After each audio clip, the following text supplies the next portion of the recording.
Good morning student, welcome to your online Hindi class. आज हम class में आपकी पुस्तक संचयन भाग 2 के पाठ सपनों के से दिन का अध्ययन करेंगे। सबसे पहले हम इस पाठ के लर्निंग आउटकम जानेंगे। स्टूडेंट्स, अगर आप इस वीडियो को अच्छे से देखोगे तो आप वीडियो के अंत में, चैप्टर के अंत में आप लेखक के स्कूली दिनों के बारे में बता पाओगे कि उन दिनों बच्चों का और उनके माता पिता का स्कूल के प्रति कैसा दृष्टिकोण था, वे पढ़ाई को कितना महत्व देते थे। इसके अलावा आप लेखक के समय की और वर्तमान समय की शिक्षा पद्धति की तुलना भी कर पाएंगे। आप बता पाएंगे कि उन दिनों स्कूलों में कैसा माहौल होता था और आजकल कैसा माहौल होता है। उन दिनों स्कूलों में कैसे पढ़ाया जाता था और आजकल कैसे पढ़ाया जाता है। इसके अलावा आप लेखक के स्कूल के पीटी सर, जो कि पाठ के मुख्य पात्र हैं, उनकी चारित्रिक विशेषताएं भी बता पाएंगे, उनका चरित्र चित्रण कर पाएंगे। लेकिन इसके लिए आपको वीडियो को अच्छे से देखना है। चलिए अब हम सपनों के से दिन पाठ की कहानी सुनते हैं।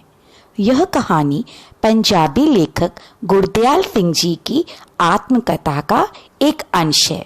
इसमें उन्होंने अपने बचपन के दिनों, विशेष रूप से स्कूली दिनों का वर्णन किया है। वह पाठ के शुरू में ही बताते हैं कि उनके अधिकतर साथियों का हाल एक जैसा ही था। कहने का भाव यह है कि वे फटे पुराने कपड़े पहने होते, नंगे पांव होते और उनके बिखरे हुए बाल होते। सभी की आर्थिक स्थिति लगभग एक जैसी थी। फिर वह बताता है कि उनके खेल भी बड़े साधारण से थे। गांव में कहीं लकड़ी का ढेर देखा तो उस पर चढ़कर खेलने लगते, उससे नीचे कूदते, छलांगे लगाते। ऐसा करते हुए कई बार उनके चोट लग जाती, उनके कपड़े और फट जाते और ऐसी हालत में जब वे अपने घर पहुंचते तो उनकी माताएं, उनकी बहनें उन पर तरस नहीं खाती थी, बल्कि उनकी पिटाई करती कि वे इस तरह चोट लगाकर क्यों आते हैं, वे अपने कपड़े और फाड़कर क्यों आ जाते हैं। लेखक बताता है कि कई बच्चों के माता पिता तो इतने गुस्से वाले थे, विशेष रूप से पिताजी इतने गुस्से वाले थे कि वे बच्चों की इतनी पिटाई करते कि बच्चों के खून तक बहने लगता। लेकिन बच्चे इतनी पिटाई के बावजूद अगले दिन फिर खेलने चले जाते। वे खेलने से रुकते नहीं थे।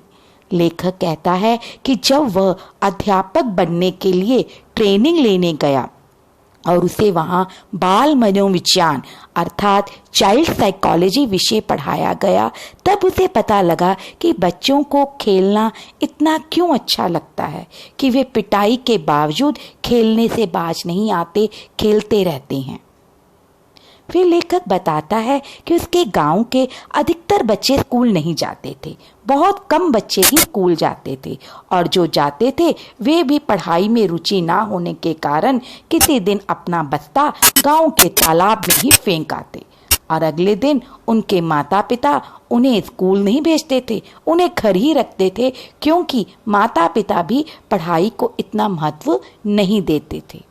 जब स्कूल के अध्यापक बच्चों के माता पिता को समझाते कि वे अपने बच्चों को स्कूल भेजा करें पढ़ने के लिए, तो माता पिता कहते कि उन्हें स्कूल भेजकर क्या करना है, उन्हें तो अपने बच्चों को दुकान पर बिठाना है, जिसके लिए हिसाब किताब आना चाहिए।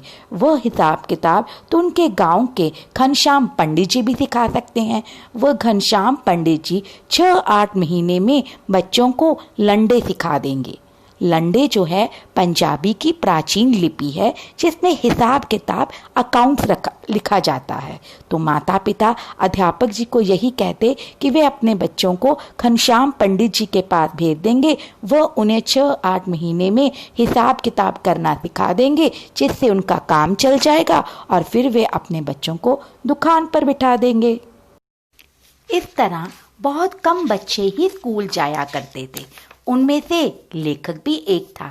लेखक पाठ में बताता है कि हम में से कोई भी ऐसा नहीं था जो स्कूल के कमरे में बैठकर पढ़ने को कैद ना समझता हो।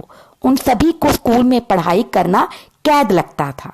फिर लेखक बताता है कि उन्हें स्कूल में साल के शुरू में 1-1.5 महीना पढ़ाया जाता, फिर 1.5-2 महीने की छुट्टियां हो जाया करती। जिस तरह आपको भी स्कूल में अप्रैल मई में पढ़ाया जाता है और जून जुलाई में छुट्टियां हो जाती है, जिस तरह आप अपनी छुट्टियों में अपनी नानी के घर जाते हैं, उसी तरह लेखक भी अपनी ननिहाल अपनी माँ के साथ जाया करता। वहां नानी खूब दूध दही मक्खन खिलाती और बहुत प्यार करती। लेखक बताता है कि उसकी नानी का घर एक छोटे से गांव में था। गांव छोटा था पर तालाब काफी बड़ा था।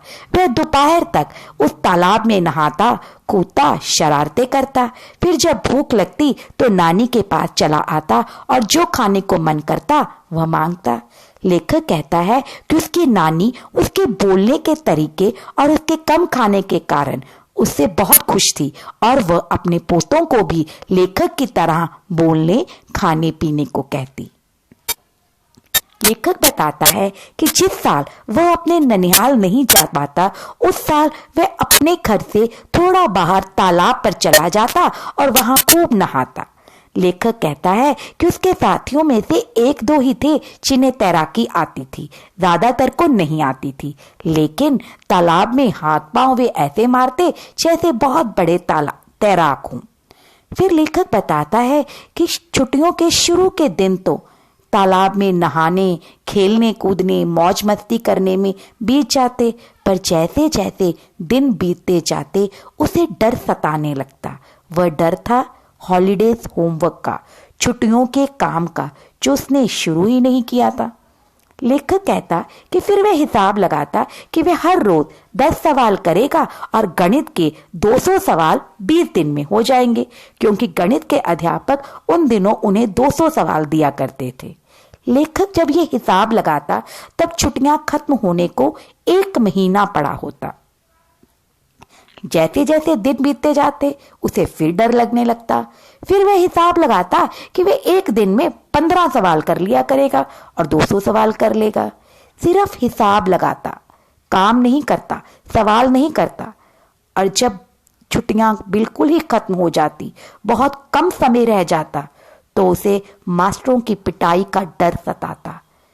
फिर वह सोचता अपने उन साथियों की तरह बनने की, जो साथी मास्टरों की पिटाई खाना काम करने की बजाय सस्ता सौदा समझते थे, जिन्हें लगता था कि काम करने से अच्छा है मास्टरों की पिटाई खा ली जाए। तो लेखक भी उनकी तरह बनने की सोचता, जिनमें से एक था उमा। लेखक उमा के बारे में बताता है कि वह बड़ा अजीब सा था। शक्ल सूरत भी अजीब थी और उसकी हरकतें भी बड़ी अजीब थी। उसकी बातें, उसके मार पिटाई का तरीका, उसकी गालियां देने का तरीका सब अलग था। लेखक बताता है कि उसका कद छोटा था पर उसका सिर बहुत बड़ा था। वह लड़ाई भी हाथ पांव से नहीं, सिर से किया करता था। जिससे भी उसकी लड़ाई होती वह उसके पेट या छाती पर अपना सिर दे मारता। लेखक कहता है कि उसके इस तरह सिर के टक्कर का नाम उन्होंने रेल बम्बा रखा हुआ था। यानी इस तरह ओमा का सिर से लड़ाई करना उसका नाम रखा था रेल बम्बा। इस तरह लेखक अपने स्कूली सहपाठियों के बारे में और अपने छुट्टियों के दिनों के बारे में बताता है। उसके बाद लेखक अपने स्कूल की इमारत के बारे में, अपने हेडमास्टर साहब के बारे में, अपने अध्यापकों के बारे में बताता है। जिस तरह आपका स्कूल बहुत बड़ा है, उसमें कितने सारे कमरे हैं, कितनी लैब्स हैं जिनमें आप एक्सपेरिमेंट करते हैं, पर लेखक का स्कूल छोटा था। उसने केवल 9 कमरे थे। उसने इतने सारे कमरे नहीं थे, केवल 9 कमरे थे। जिस तरह आपके स्कूल के शुरू में ही प्रिंसिपल मैम का ऑफिस आता है, उसी तरह लेखक बताता है कि उनके स्कूल में भी पहला कमरा हेडमास्टर साहब का हुआ करता, जिनका नाम था श्री मदन मोहन शर्मा जी। लेखक बताता है कि उनके हेडमास्टर शर्मा जी 5वीं और 8वीं कक्षा को अंग्रेजी पढ़ाया करते थे। वह बच्चों को बहुत प्यार से पढ़ाते थे। वो बहुत नम्र स्वभाव के थे। उन्होंने कभी बच्चों को मारा नहीं था। ज्यादा से ज्यादा उन्होंने बच्चों को गुस्सा किया होगा या अपनी उल्टी उंगलियों से एक चपत मारी होगी, जिससे चपत खाने वाला भी हंसने लग पड़ता। उन्होंने कभी बच्चों को खूब पीटा नहीं था। लेकिन उसके उलट थे उनके पीटी सर प्रीतम चंद जी। लेखक बताता है कि सुबह प्रार्थना के समय बाकी सभी अध्यापक बाकी बच्चों की तरह ही कतार के पीछे खड़े होते प्रार्थना करते, पर प्रीतम चंद सर का ध्यान इसी तरफ रहता कि बच्चे सीधी कतार में खड़े हैं, बच्चे कतार से बाहर तो नहीं हैं, हिलडुल तो नहीं रहे। और लेखक कहता है कि प्रीतम चंद सर इतने सख्त अध्यापक थे कि सभी उनसे बहुत डरते थे, इसलिए सभी पहले ही सीधे खड़े होते थे और एक इक्वल डिस्टेंस बनाकर रखते थे। लेकिन अगर कोई बच्चा थोड़ा भी हिलता, थोड़ा भी अपने पांव पर खुजलाता, इचिंग करता, तो वह उस पर बाघ की तरह झपट पड़ते और खाल खींच लेते। खाल खींचना एक मुहावरा है जिसका नाम है बहुत मारना। इस तरह प्रीतम चंद सर के बारे में हमने जाना कि वो बहुत ही सख्त अध्यापक थे। वो बच्चों को छोटी सी गलती करने पर भी बहुत मारते थे और वह अनुशासन प्रिय थे। वह अनुशासन भंग करना उन्हें सहन नहीं था।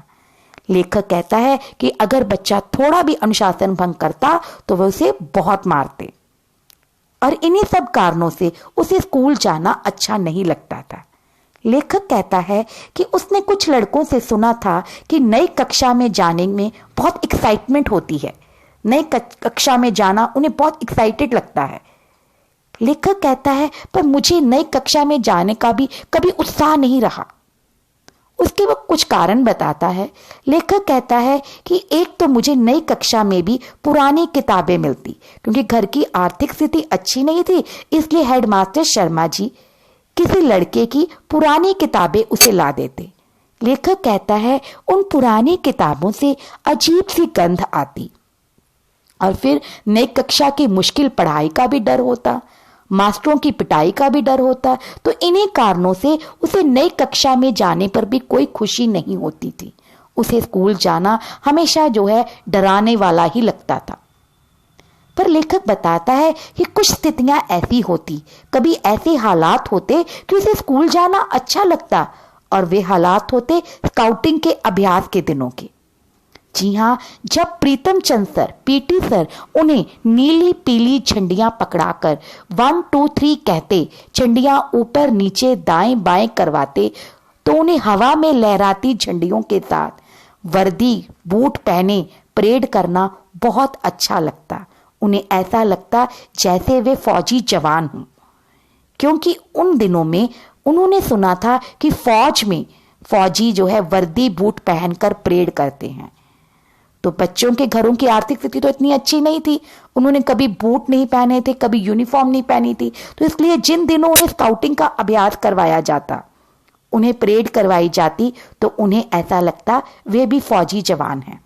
और उससे ऊपर जब वे परेड में कोई गलती ना करते तो प्रीतम चंद सर उन्हें शाबाश कहते, तो उन्हें ऐसा लगता जैसे उन्होंने फौज में तमगा जीत लिया हो। तमगा यानी मेडल, क्योंकि इतना सख्त अध्यापक जब शाबाश कह दे तो वह तो चमत्कार लगता है। तो लेखक कहता है कि प्रीतम चंद सर की शाबाश उन्हें साल में मिले सारे गुड से भी ज्यादा अच्छी लगती थी। लेखक अपनी नाभा रियासत के राजा के बारे में बताता है। लेखक बताता है कि उनके राजा को अंग्रेजों ने गिरफ्तार कर लिया था और दूसरा विश्व युद्ध शुरू होने वाला था कि उससे पहले ही उनकी मृत्यु हो गई थी। राजा का बेटा अभी छोटा था, वह विलायत में पढ़ रहा था, इसलिए उनकी रियासत में अंग्रेजों की ही चलती थी, क्योंकि राजा की तो मृत्यु हो गई थी और राजकुमार छोटा था।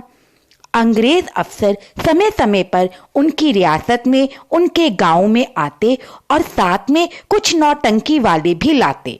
वे नौटंकी वाले नौटंकी के द्वारा लोगों को फौज में भर्ती करने के लिए फौज की तरफ आकर्षित करते। नौटंकी वाले तरह तरह के गाने गाकर, गीत गाकर लोगों को फौज के सुख आराम बताते, उनके बहादुरी के नजारे दिखाते ताकि लोग फौज की तरफ आकर्षित हों। इन्हीं में से एक गीत की चर्चा लेखक ने अपने पाठ में भी की है। वह गीत है भर्ती हो जा रे रंगरूट, भर्ती हो जा रे, अठे मिलन से टूटे लीतर, उठे मिलन दे बूट, भर्ती हो जा रे रंगरूट, भर्ती हो जा रे, अठे पहन से फटे पुराने, उठे मिलंगे सूट। कहने का भाव यह है कि अभी तो आप लोग आम जिंदगी में फटे पुराने कपड़े पहनते हो, टूटी चप्पलें पहनते हो, लेकिन अगर आप फौज में भर्ती हो जाएंगे तो आपको अच्छी वर्दी पहनने को मिलेगी और अच्छे बूट पहनने को मिलेंगे। ऐसी बातों के कारण ही लेखक कहता है कि जब पीटी सर उन्हें वर्दी बूट पहनाकर स्काउट परेड कराते तो वे भी अपने आप को फौजी अफसर से कम नहीं समझते थे। फिर लेखक अपने पीटी सर से जुड़ी ही एक और घटना सुनाता है, जो घटना है चौथी कक्षा की। लेखक बताता है कि जब वह चौथी कक्षा में पढ़ता था तो उन्हें एक नया विषय लिखा। वह विषय था फारसी। फारसी उनके लिए नई थी और मुश्किल भी थी, और पढ़ाते थे प्रीतम चंद सर। अभी उन्हें पढ़ाते एक सप्ताह भी नहीं हुआ था कि उन्होंने बच्चों को कहा कि एक शब्द रूप याद कर आना, अगले दिन वे उनसे सुनेंगे। जब पीटी सर ने सभी बच्चों से एक एक करके शब्द रूप सुना तो कोई भी बच्चा नहीं सुना पाया, जिससे पीटी सर को बहुत गुस्सा आया और उन्होंने बच्चों को मुर्गा बनने की सजा दी। मुर्गा बने हुए बच्चे लुढ़क रहे थे, गिर रहे थे, उनकी टांगों में दर्द हो रहा था। ये सब जब हेडमास्टर साहब ने देखा तो उन्हें बहुत गुस्सा आया, जो कि नर्म स्वभाव के हैं, लेकिन उन्हें भी उस दिन बहुत गुस्सा आया और उन्होंने गुस्से में पीटी सर से कहा, what are you doing? Is it the way to punish the students of 4th class? Stop it at once. लेखक कहता है कि हेडमास्टर साहब ने पीटी सर को क्या कहा ये उन्हें समझ नहीं आया, क्योंकि लेखक उस समय चौथी कक्षा में पढ़ता था और चौथी कक्षा में अंग्रेजी नहीं लगती थी।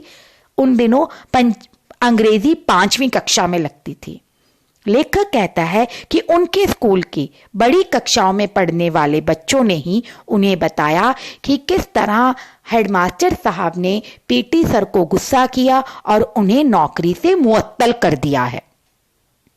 लेखक कहता है कि फिर पीटी सर कितने दिन स्कूल नहीं आए और बड़ी कक्षाओं में पढ़ने वाले बच्चों ने ही लेखक को बताया कि पीटी सर अपने घर में अपने चौबारे में रहते हैं और अपने तोतों को, अपने पैरट्स को बादाम की भीगी हुई गिरियां खिलाते हैं और उनसे प्यार से बातें करते हैं, मीठी मीठी बातें करते हैं। लेखक कहता है कि उसने भी सुना और देखा था कि किस तरह पीटी सर अपने पैरट्स से, अपने तोतों से मीठी बातें करते हैं, उन्हें बादाम खिलाते हैं। लेखक कहता है कि उसे समझ नहीं आता था कि जो अध्यापक छोटी सी बात पर विद्यार्थियों की चमड़ी उधेड़ देता था, वह अध्यापक तोतों से मीठी मीठी बातें कैसे कर लेता था। इसी के साथ कहानी खत्म होती है। मुझे लगता है कि आपको सपनों के से पाठ की कहानी अच्छी लगी होगी। अब आपने इस कहानी के साथ ही, इस वीडियो के साथ ही आपने चैप्टर की रीडिंग भी अच्छे से करनी है, ताकि आप चैप्टर से संबंधित किसी भी प्रश्न का उत्तर अच्छी तरह दे सकें। धन्यवाद।